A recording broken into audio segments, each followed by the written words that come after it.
Welcome back to the Ultimate Warp Zone. I am as always Captain N, and this is episode number 34. Today we're going to be playing a game that I've wanted to play for a while. I have played the PC version of it, and we're going to play the Nintendo version of King's Quest V. Now, I've played a lot of Sierra games. This shows Konami on it, but definitely know that Sierra is registered trademark of King's Quest V, so it should be interesting today. I don't think I've ever seen anybody do a Let's Play of this one. Well, I don't think I've really looked for it, but we're going to have some fun today. Now, I know I've played a lot of Sierra games. There's Space Quest, Heroes Quest, King's Quest, Leisure Suit Larry, Quest for Glory, and I think that's the Quest games there. I know there's some more. Manhunter. There's others that I can't quite remember, but you know, if you grew up in the 80s, you've played them on DOS computer. Good old clunky DOS computer where my lights would dim when I turned it on. That was great. Big red switch on the side. And I only had CGA on my first computer. Now, King's Quest V is the only Sierra game on the original Nintendo Entertainment System, as far as I know. Let me know if I'm wrong there in the comments below. Now, the official title is King's Quest V's Absence. Absence makes the heart go yonder. Easy for you to say. It's adapted and created for obviously the Nintendo Entertainment System and was released in June of 1992, copyrighted to 1991. The game was licensed by Sierra Online and published by Konami and developed by both Novatrade Software and Sierra Design. So the port utilizes an original engine with the interface based loosely on the floppy version of King's Quest V. Because obviously with the original King's Quest you have to type in commands, and you can't do that here. Now, there are differences obviously from the PC version to the Nintendo version. It has original 8-bit artwork. Some of the cutscenes were removed or shortened or altered because it is Nintendo. So in the PC version you could re-enter Christmas House after the introduction video. You would say a few more things. In the NES version, he locks the door directly after the cutscene. The conversation with Willow is slightly expanded. She discusses on how Gold Heart must be returned to the hole in her trunk where it was taken from her. Having the stick won't trigger the cat chasing the rat. A shoe is required now. And even if you miss saving the rat, the scene repeats it if you leave and come back to the screen until you're able to solve it, so that's kind of nice. Now there's a whole bunch of other ones in here. I could go on and on and on and on, but you know me, I could, but I won't. Now, Sierra was not new to the cartridge-based industry, having released games on the IBM PC Junior, Tandy, Commodore 64, VIC-20, TI-99, the ColecoVision, and more. However, they had suffered along with everyone else during the console crash in 1983 and became leery of self-publishing in that market. King's Quest V was actually released as a part of an extended plan by Sierra to release King's Quest V on a number of popular up-and-coming consoles. There are plans to release King's Quest V on the NES, as it did, Sega CD, Super Nintendo CD, CDI, and possibly 3DO as well, but none of these panned out. Either the hardware couldn't handle the SCSI games, or the hardware wasn't released, as in this case of the SNES CD, or it was deemed not worthy of it. The plan was for other companies they could license Sierra IPs to convert them into cartridge-based consoles, while Sierra would work on converting multimedia games to CD-based systems. King's Quest V and earlier King's Quest I were the only one to make it. And that's in part because it was designed from the ground up with a new engine made specifically for the NES hardware. Sierra chose to port King's Quest V onto the NES because it was the best-selling system of the day, outperforming even Sega Genesis and the SNES at the time of the game's release.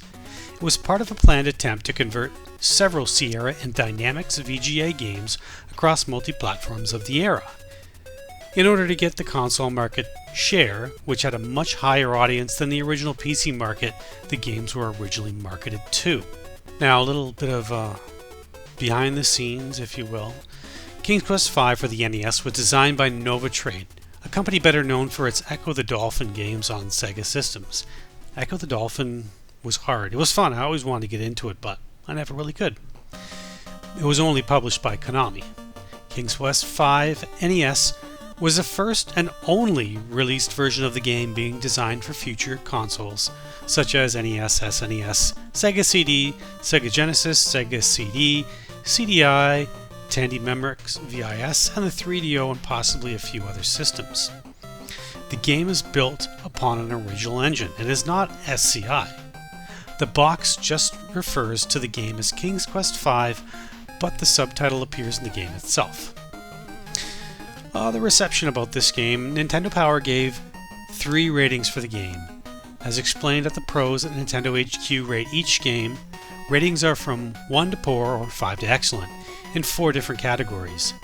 The main score was Nintendo's overall score based on the pros who reviews the game, and 2 reviewed from 2 pros who gave their personal views of the game. The first reviewer, Rob, rated the game 3.0, graphics and sound 3.0, play control 3.5, challenge, and 3.5, theme and fun. The second reviewer, George, rated the game 3.5, graphics and sound 3.0, play control 3.5, challenge, 3.5, theme and fun. The overall score by the pros at Nintendo was 2.9 graphics and sound, which I would say is quite lower than that, 3.6 play control, 2.9 challenge, and 3.3 theme and fun out of 5. This was largely in line with other adventure games reviewed in Nintendo Power, such as Maniac Mansion, which is one of my favorite Nintendo games, and Shadowgate was a good one too. Maniac Mansion, for example, only scored a little bit higher than King's Quest V on graphics, which I think is a lot better, while Shadowgate nearly a full 5 on graphics. Maniac Mansion received less on play control at around 3.0, while Shadowgate received about the same score for play control. Both were considered higher on the challenge, with Shadowgate being more challenging than either of them with around a 4.5 score, while Maniac Mansion scored around 4.0. Shadowgate I think is a lot more challenging. Both games were considered more fun, and each having better theme than King's Quest V, around 4.5 each. Well yeah, you're going into Shadowgate and you're saving Sandy from Dr. Fred and Evil Meteor. Ken Williams stated, Sierra long avoided manufacturing video game cartridges in the past. We refused to license our product to video game publishers fearing consumer confusion. However, last year we licensed Konami the right to publish King's Quest for the Nintendo Entertainment System and have been pleased with the results. We now believe it's Sierra's best interest to allow non-computer owners a way to experience our products. This game now is roughly around $35 American. The manual goes for a ridiculous amount. Previously, if it was like several months ago, this game was almost $75 to $80 American, so I don't know what the drop was. Now I was thinking this game would be a bit rare, because I've never actually seen it out in the wild till I got my hands on it. I don't know anybody else who owns it. I've never seen the box or the manual. I just have the game. One day I will get that manual though. Before we take a look at some information of the game, you know what time it is. It's letter time.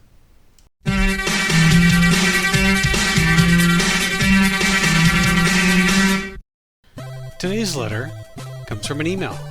That email states, Dear Captain N, when are you going to play some DuckTales 1 and 2 or Darkwing Duck? Signed, Joel. Well, Joel, that's a good question. I completely forgot about those games. And how could you? They're so good with the gameplay and the music and the controls. So you know what? Next episode, we're going to do DuckTales 1. How about that? There you go. Thanks for the question, Joel. Thanks for letting me know. If you guys want any of your questions, send them to me. You can go on Facebook, I'm on there, or write in the comments below. You can ask me a question and I'll answer it for you. Thank you very much.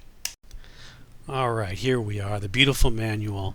I love looking at manuals here. I don't know about you guys, but I have like a stack full of Nintendo and Super Nintendo manuals that I absolutely love the artwork for. One of them is Super Metroid. It has great artwork. It's colored.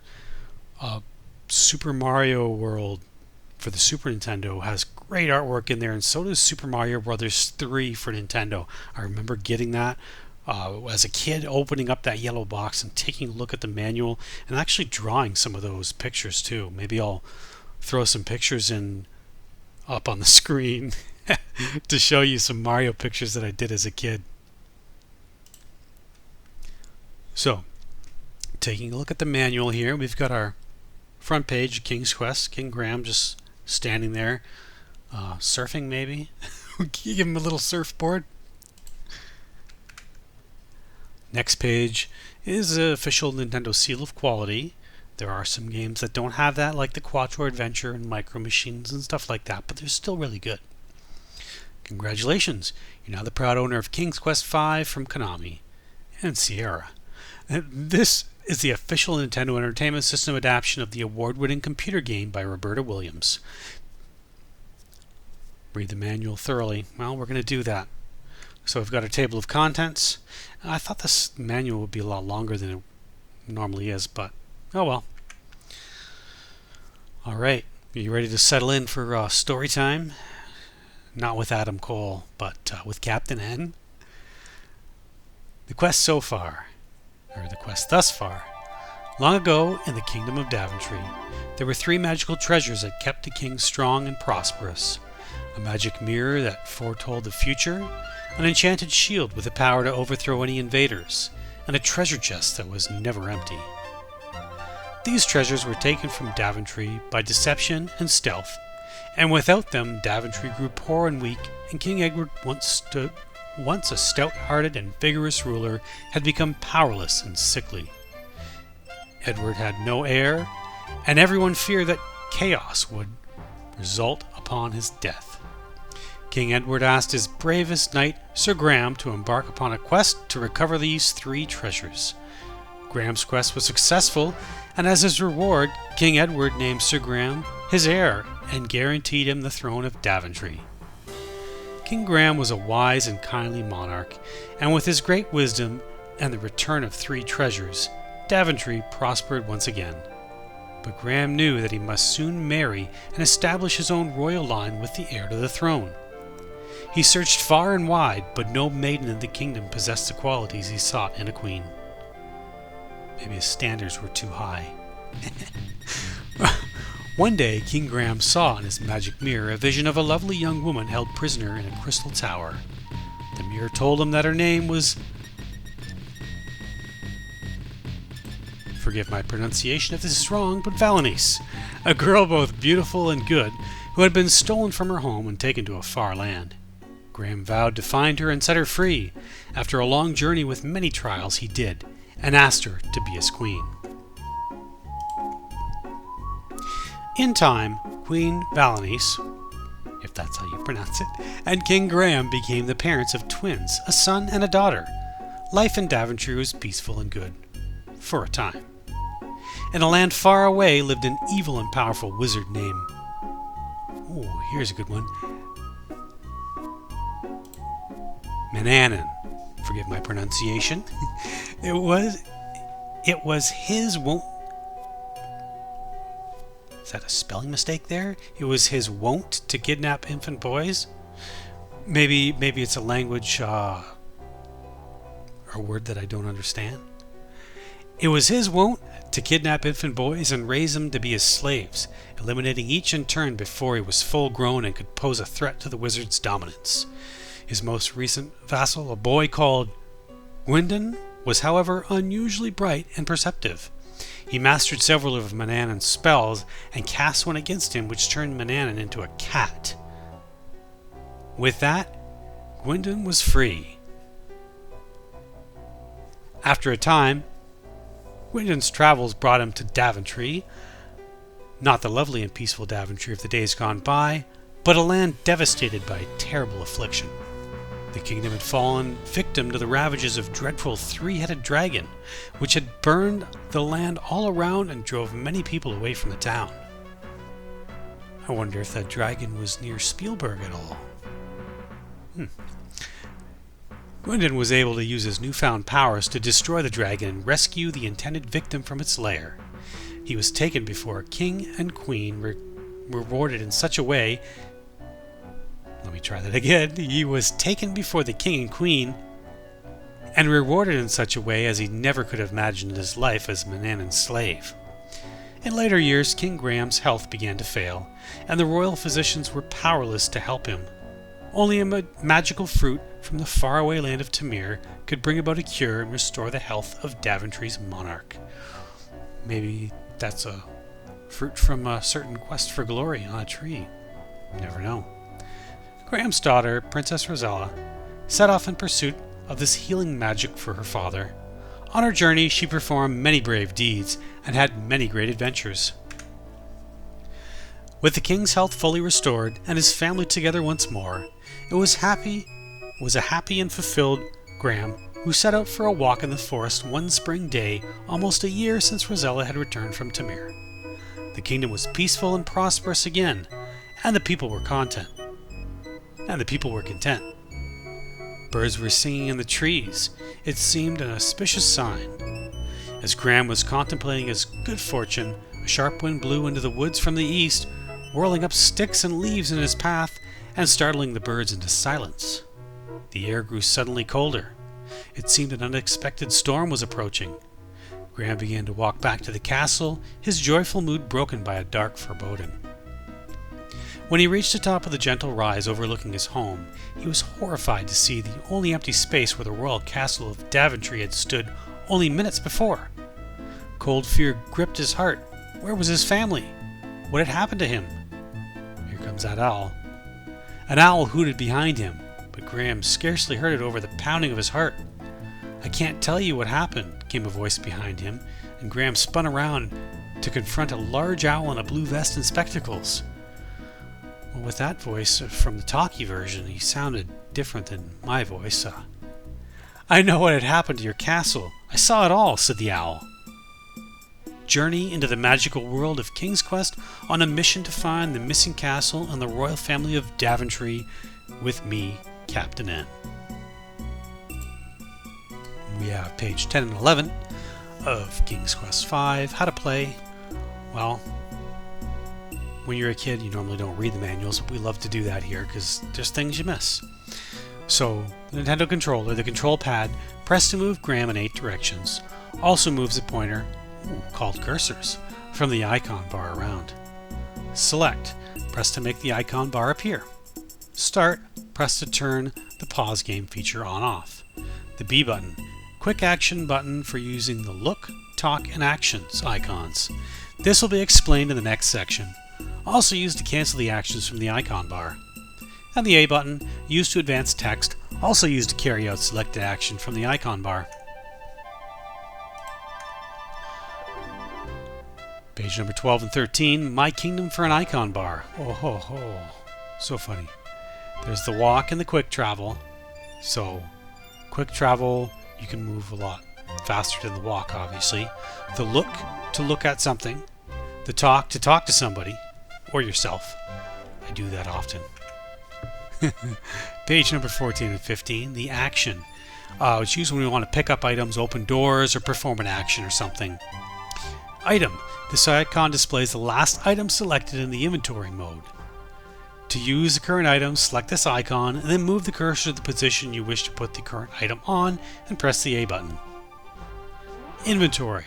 This inventory is like a backpack, certainly is, which Graham uses to store all the things he picks up into the journey. Kind of like Space Quest, where Roger Wilco jams that ladder into his pocket and says, ouch. Memory. Choose a memory mode when you want to save, restore, or restart the game.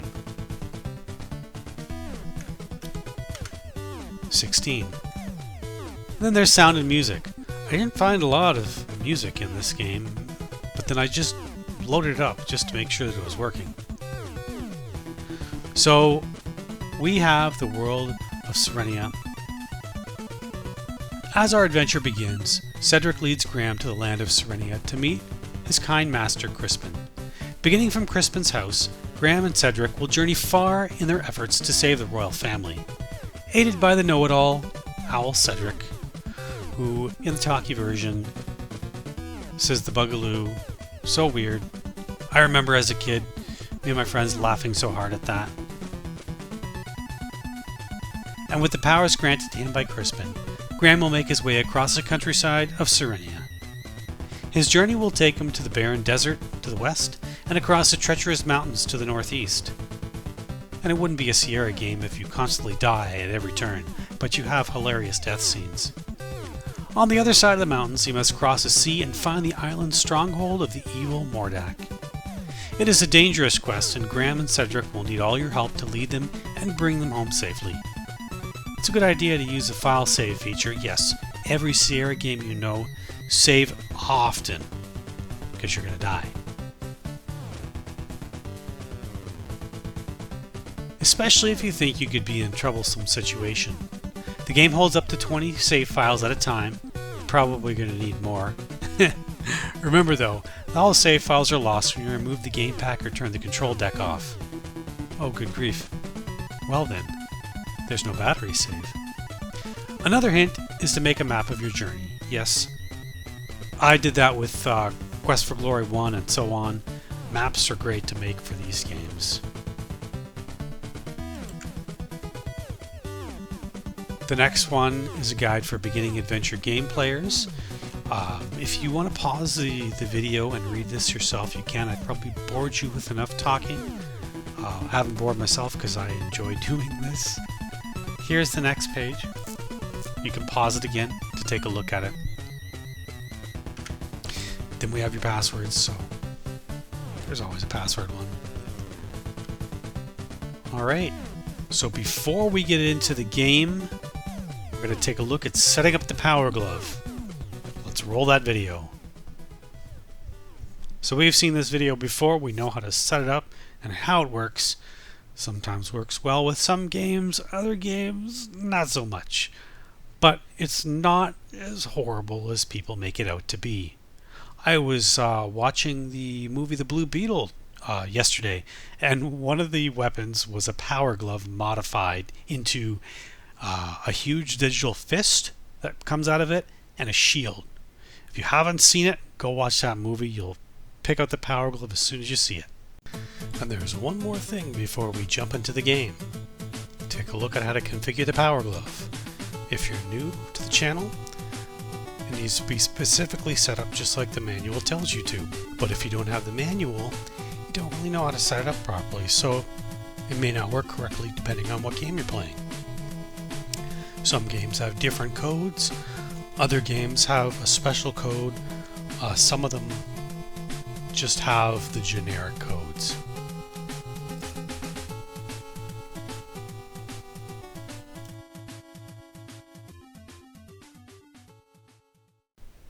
Now let's warp on into the game. Welcome to King's Quest V on the NES.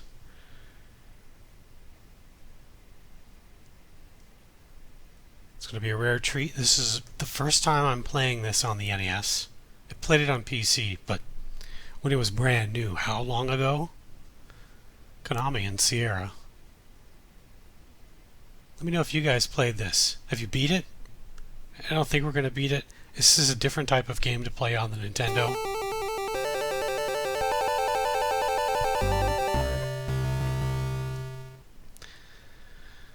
Have you previously played? Well, we're going to choose no, and we'll take a look and see what we get here.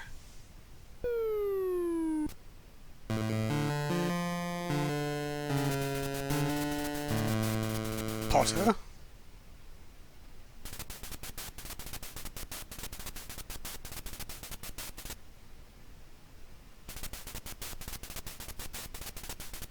You almost got it.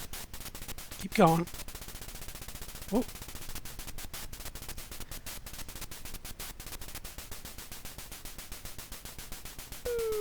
I would have liked to see more Sierra games on the NES. to look a little better than this.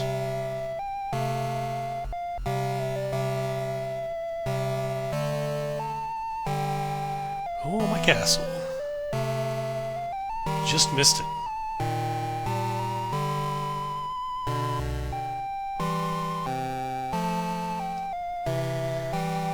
Oh, it's the owl.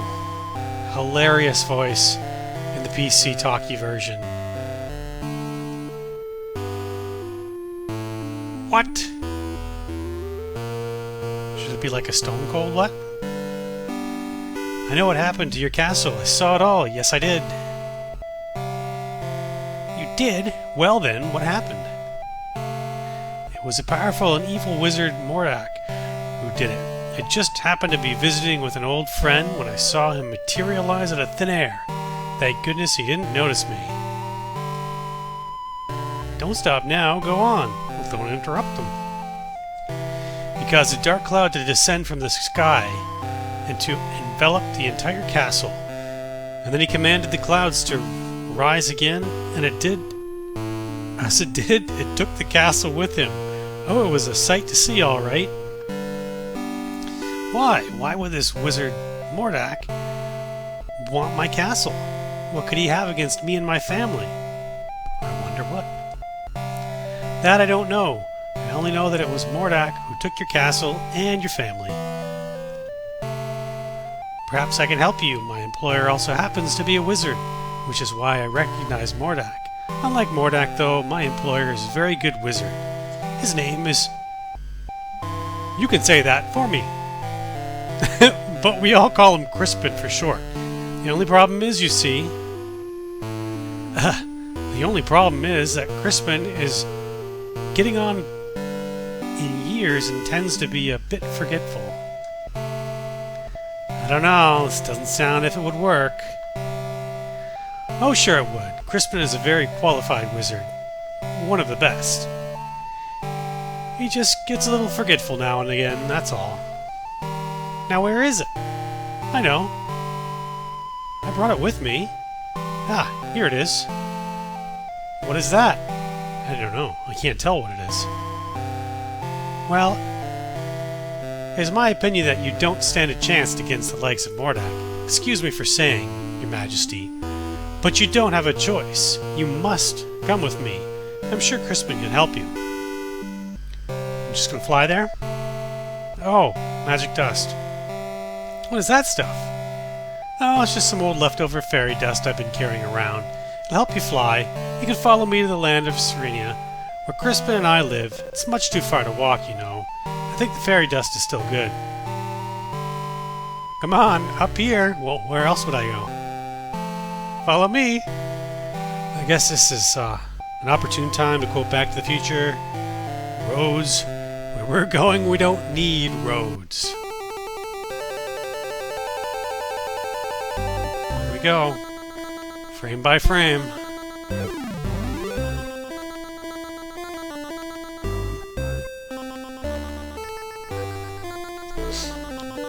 The owl's going pretty good.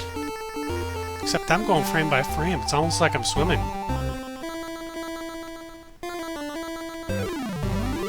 Reminds me of Summer Games on Commodore. There it is, down here. Come on.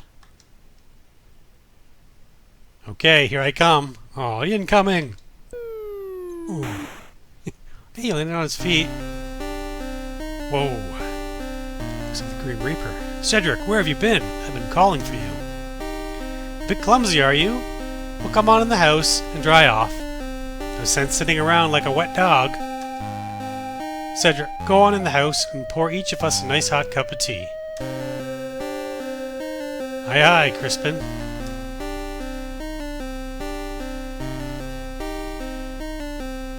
Soggy boots. The Society of Wizards has always taken a dim view of Mordak and his abuse of his power. Why, he's even been put on suspension for a few times. Never seems to do any good, though. Is he all sitting in a chair? I can't tell. Crispin, why would Mordak want to take my family or castle? What did we ever do to him? I'm afraid I don't know the answer to that. Mordak is a very unpredictable wizard. I've never understood that evil mind of his. I thought perhaps you could help His Majesty Crispin. That's why I brought him here. Well, let me see now. I used to be a very powerful wizard at one time, you know, but I've gotten a little rusty lately. A little rusty? That's quite enough from you, Cedric. Yes, sir, Crispin, sir. You could have said who? Me?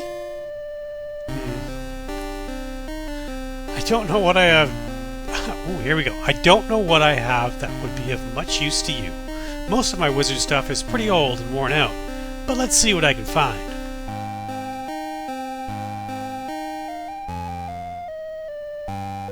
No, that won't do.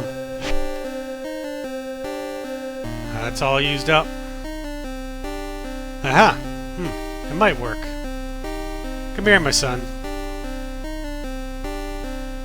Eat it up. What is that? That's an old piece of magical white snake I had left over from last year. With it, you'll be able to communicate with the natural and the animal world. Oh, you could find that quite helpful. Yeah, why not eat it? Here's my old wand. I don't even know if it works anymore. Most of its power may be gone. You should know that wands are like pets. They've got to get to know you before they'll work for you. Just treat it with care and respect, and hopefully it will do something for you. Hopefully it's not a broken one with tape on it. You better get going, my boy. No telling what that confounded Mordak could be up to. You go with him, Cedric. Show him the way. Me?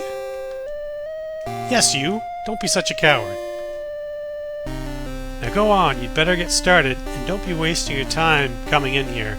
I'm not going to be here for a little while. There's an emergency I have to attend to in a neighboring land. I'll try to keep an eye out for you, but this is something you and Cedric are going to have to do by yourselves. I wish you the best, King Graham. Thank you, sir. I appreciate all you've done for me. There we go. I suggest we visit the town first. How about it, Your Majesty?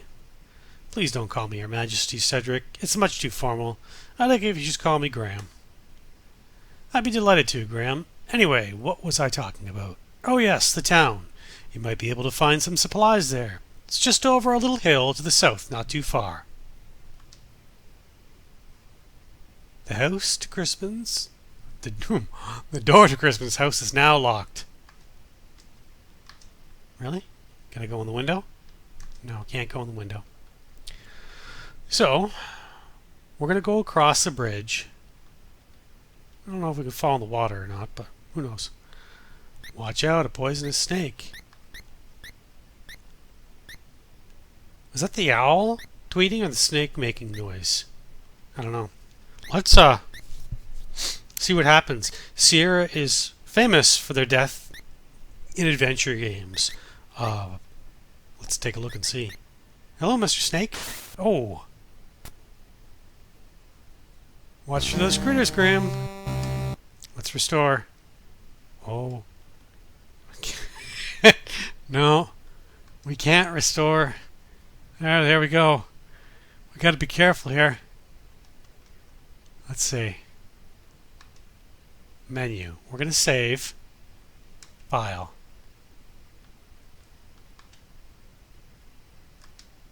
File name. 1. Game saved. Okay, good. We're good. Watch out, poisonous snake. Yeah, we found that out the hard way. With Sierra games, you definitely need more save states than this. If you've played a Sierra game, adventure game, you know you have to save all the time. So he said, we'll go south. See what we can find down here. Oh, look at that.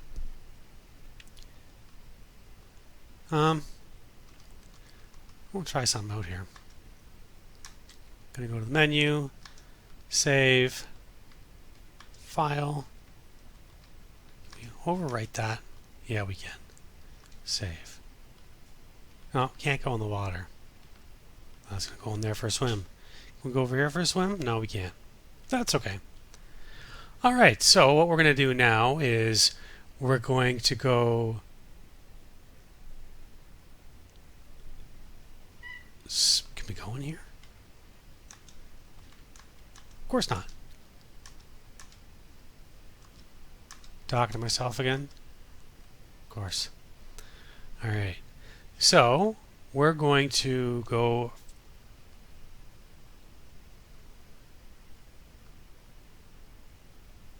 further. Oh, okay. There's a cat and a butcher. Pie maker? Looks like he's eating the pie or petting his beard? I don't know.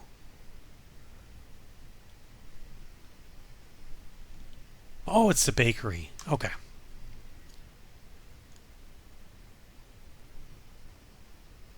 Let's take a look in this barrel here. Whoa. Oh, okay. Well.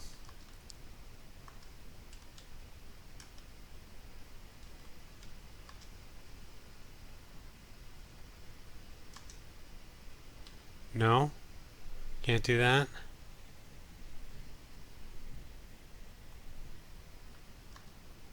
Nothing? No? Okay.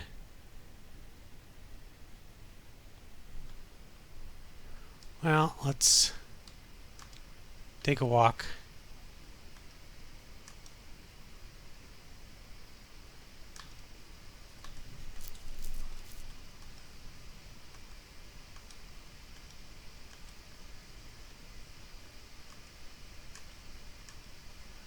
I'm going to get these buttons.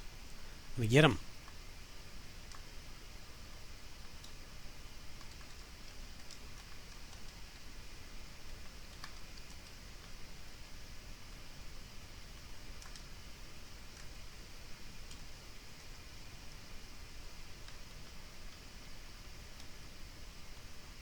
Okay.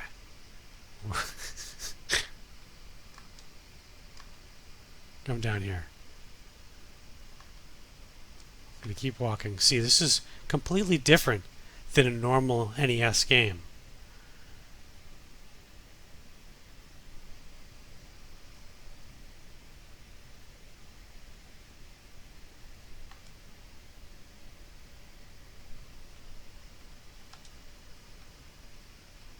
Gotta figure this out.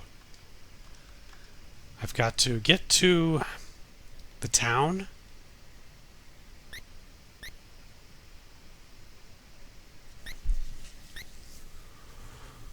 Okay, so we started out, we avoided the snake.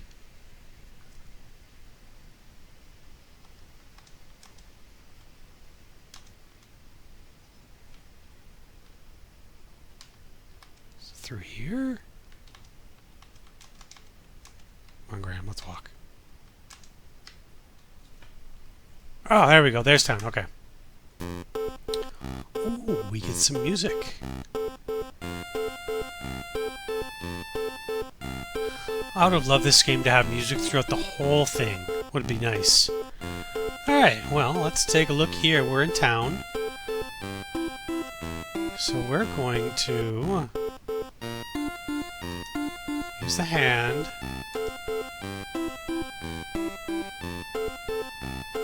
Fish. That's fishy. Alright. Now we've got the fish.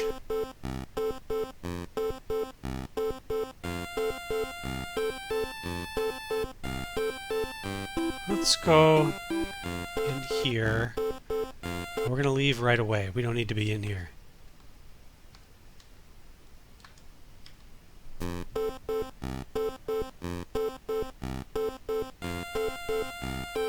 Ooh. You see that?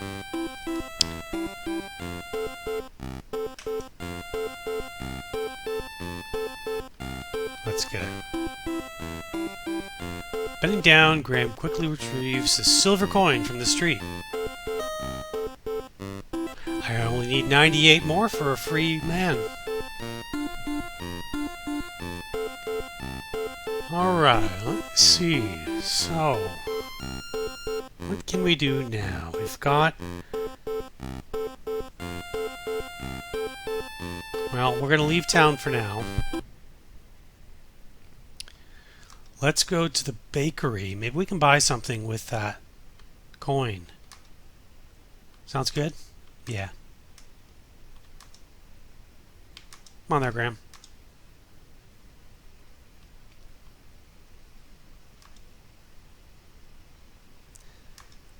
Guess I don't like... Oh, the cat would eat the owl. Alright, let's see here. So, excuse me, sir. I'd like one of your pies, please. Smelly old fish in my pocket. It's a coin. Hello, sir. Would you like a coin? Oh, sir, I would like to buy a pie. The pies cost 1 silver coin each. You know, that's pretty cheap. It's like $12 for a pie now. I've got it right here. Here you go. I hope you enjoy your custard pie. Oh, I'm sure I will. Now I've got a pie in my pocket. Hopefully not in my pocket. Don't want to sit on it. So, now that we've done that, let's exit out.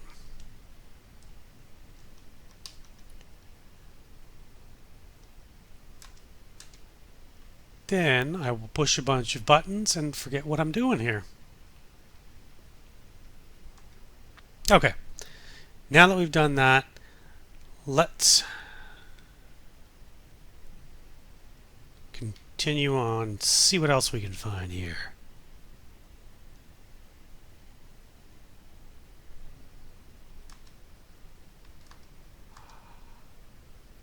I vaguely remember this from the computer game.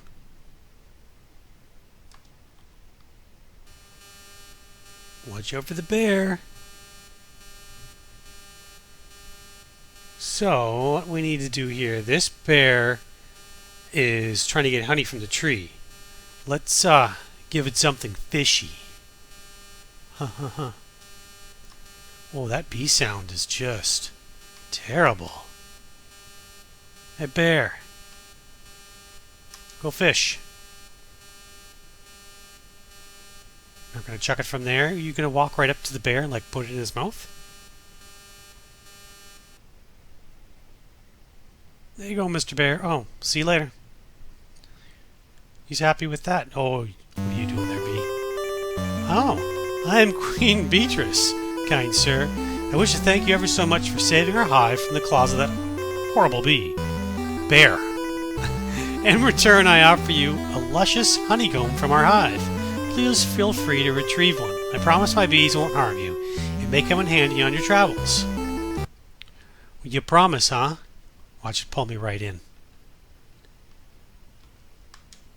Alright, here we go. Careful, Graham. Did I get it?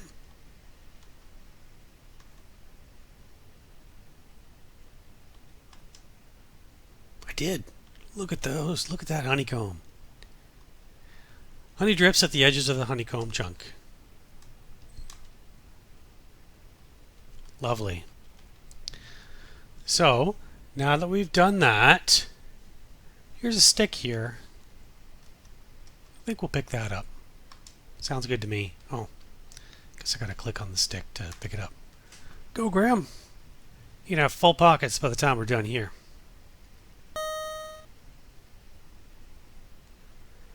Oh boy, look at those graphics.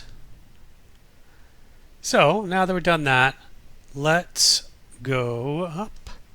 See, up, this way, yes?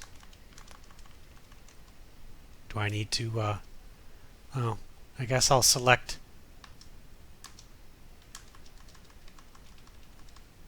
Graham, what you doing?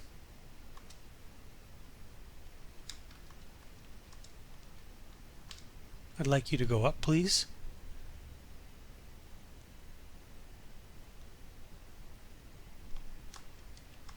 How do we go up?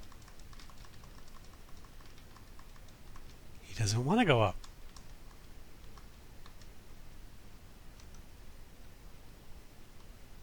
All right then, Graham. What you doing?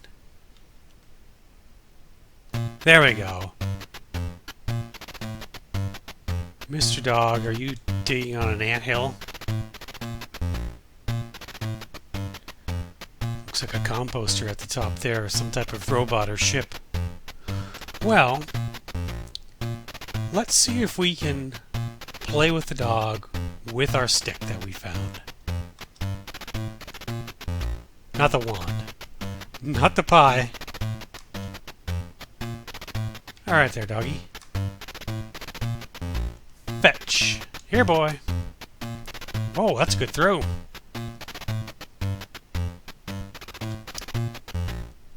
There. Here comes an ant. Or an uncle? Allow me to introduce myself. I'm King Anthony. Oh, that's as good as my jokes. The Great. May I ask who you are? Why, certainly. I'm King Graham of Daventry, and this is my friend Cedric. We're seeking a way to cross the Great Mountains to the ocean on the other side. That is a very perilous undertaking. I wish you would reconsider, but if you shall not, in return for rescuing our home from that flea-bitten cur, I wish to offer you our help, and perchance you may ever need it. Thank you very much, King Anthony. Sorry, Antony. Cedric and I appreciate your kind offer. We look forward to meeting you again. There goes a little pixelated ant. Back in his house. Well, I'm going to stop it here because this episode's going to be much longer if we do. After this part, there is a desert that you walk around in and a huge map that you need to make or look at online and have to go through it all. It's not that fun. You'll die of thirst if you walk around too long. There's cliffs, bandit camp, oasis. There's an endless desert if you just keep walking. There's a temple, a scorpion, you find a shoe, and you're at the edge of town. So I won't jump into that, but I just wanted to test this out on the NES and show you guys a bit of it. It is fun. I do suggest maybe playing it on a PC. The CD talkie version is better to play because you can make out what you're doing and make out objects. Here, you wouldn't quite know because some objects don't stick out as they should. I have to go over here and take a look at this. Well, I guess I don't have to. I guess it's the fortune teller's caravan that we saw. If I go back here. Oh, I guess that is. That is, I thought it was a robot or a composter. Well, I want to leave it at this. I thank you so much for joining me here on the Ultimate Warp Zone. I am, as always, Captain N, and I will see you next mission. And watch out for those ants, Graham.